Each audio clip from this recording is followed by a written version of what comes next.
Dear students, हमने math 1 2 3 start किए हुए हैं। इसके हम शॉर्ट क्वेश्चन डिस्कस कर रहे हैं। इसके शॉर्ट क्वेश्चन चैप्टर नंबर हमने 12 स्टार्ट किया है और चैप्टर नंबर 12 के 5 to 6 शॉर्ट क्वेश्चन मैथ 1 2 3 के में सिलेक्ट होते हैं पेपर बी में। तो अभी हम क्वेश्चन नंबर स्टार्ट करते हैं। Question number 4, find the coordinate of the mid point of the segment P1 3 and 7 है एंड P2 क्या है -2 एंड 3 है। यानी दो पॉइंट्स आपको गिवन है, एक P1 है, दूसरा पॉइंट आपको क्या है P2 दी है। तो कोऑर्डिनेट्स फाइंड करने हैं, किसके आपने फाइंड करना है, मिड पॉइंट के फाइंड करना है। तो मिड पॉइंट के कोऑर्डिनेट्स का फार्मूला आपने लाजमी याद रखना है। इसमें फार्मूले ज्यादा है, ठीक है, 7-8 फार्मूले हैं। तो coordinates of mid point P व सॉल्यूशन पॉइंट 1 है 3 एंड 7, पॉइंट 2 है -2 और 3। कोऑर्डिनेट्स ऑफ मिड पॉइंट किसके बराबर आ जाएगा, x1 + x2 over 2, y1 + y2 over 2। तो ये आपके पास x1 है और ये y1 है, ये x2 है और ये y2 है। तो ये आपके पास -2 + 3 आ जाएगा over 2, ये 3 + 7 आ जाएगा over 2। तो -2 + 3 ये 1/2 आ जाएगा, 3 में से 2 निकालें, ये 3 + 7 10 आ जाएगा, 10/2। तो कितना आ जाएगा, ये 2 का टेबल 10 पे जाएगा कितने टाइम्स, 5 टाइम्स। तो ये 1/2 और ये क्या आ जाएगा आपके पास 5। तो कोऑर्डिनेट्स ऑफ मिड पॉइंट कितने आ जाएंगे, 1/2 एंड 5। नेक्स्ट क्वेश्चन नंबर 5 है, if the midpoint of a segment is 6 3। तो ये मिड पॉइंट है 6 एंड 3 एक लाइन सेगमेंट का यानी लाइन का, and one and point is यानी उस लाइन का एक एंड पे 8 और -4 है। फिर what is the coordinates of the other and point. तो दूसरा जो लाइन का दूसरी साइड है उसके कोऑर्डिनेट्स क्या होंगे बताएं। तो ये आपके पास क्या है, क्वेश्चन है, ठीक है। तो इस तरीके से आपने इसका मिड पॉइंट दिया हुआ है और मिड पॉइंट क्या दिया हुआ है, C 6 और 3 है और A पॉइंट क्या है 8 और -4। दूसरे एंड अदर एंड वाला B पॉइंट है X और Y है। अब इसको हमने टोटल जो इसका हिस्सा है वो कितना है 1 और ये 2। तो टोटल इसका हिस्सा कितना है 2 है और ये हिस्सा इसका कितना है 1 है, ठीक है। तो ये टोटल इसको हम R1 कहेंगे और इसको हम R2 कहेंगे। तो R1:R2 बराबर 2:1, यानी R1 की वैल्यू 2 होगी और R2 की वैल्यू क्या होगी 1 होगी। यानी हमने इसको दो हिस्सों, ये टोटल 1 + 1 2 और ये एक हिस्सा है, ठीक है।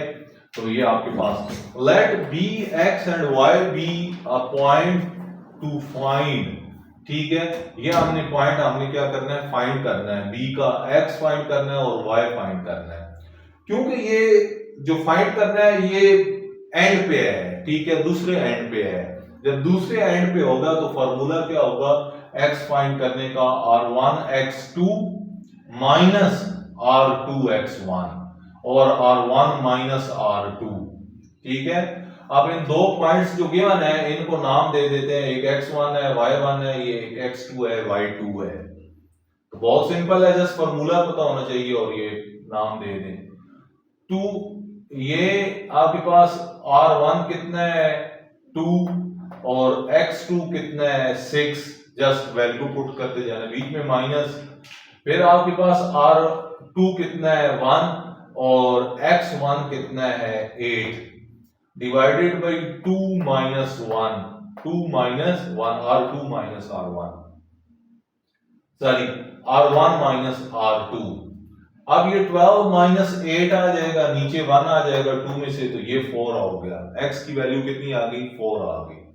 फिर y है R1 y2 - R2 y1 over, यानी इस x2 की जगह y2 आ गया और आपके पास x1 की जगह y1 आ गया, divided by R1 - R2।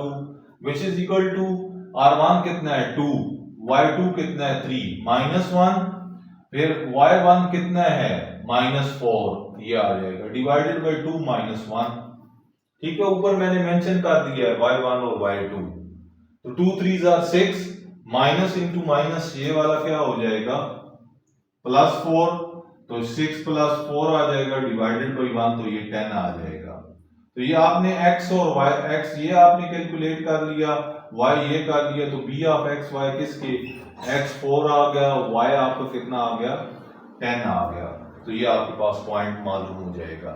Next है क्वेश्चन की तरफ मूव करते हैं। Question number 6, find the slope of line which is perpendicular to the line joining P1 2 and 4 and P2 -2 and 1, 2 and 1 है।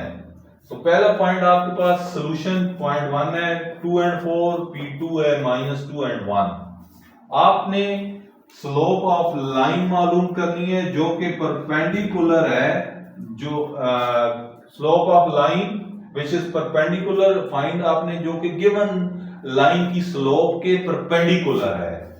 ठीक है, तो वो मालूम करनी है। तो ये आप स्लोप का फार्मूला होता है m1 is equal to y2 minus y1 over x2 minus x1।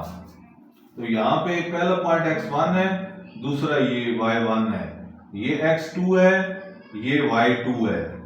तो आपके पास y2 1 माइनस 4, फिर x2 -2 माइनस फार्मूले का, और x1 की जगह क्या आ जाएगा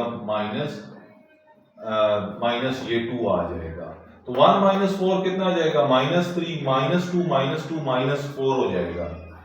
ये माइनस ऊपर वाला और ये नीचे वाला कैंसिल हो जाएंगे, तो कितना आंसर आ जाएगा 3/4। ये m1 3/4 है।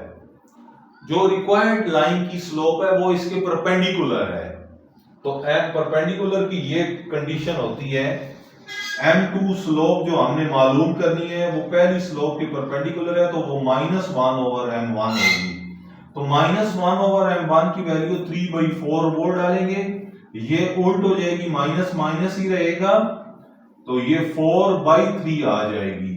तो m2 जो रिक्वायर्ड लाइन की स्लोप है वो -4/3 आ जाएगी। तो इनमें तीनों में क्वेश्चंस के अंदर डिफरेंट फार्मूलाज यूज हुए हैं। ठीक है, तो इस वजह से इनको फार्मूला को अच्छे तरीके से साथ साथ तैयार करनी है, अलग इकट्ठे फार्मूले लिख लें ताकि आपकी अच्छी तरीके से प्रैक्टिस हो जाए। Thank you, Allah Hafiz.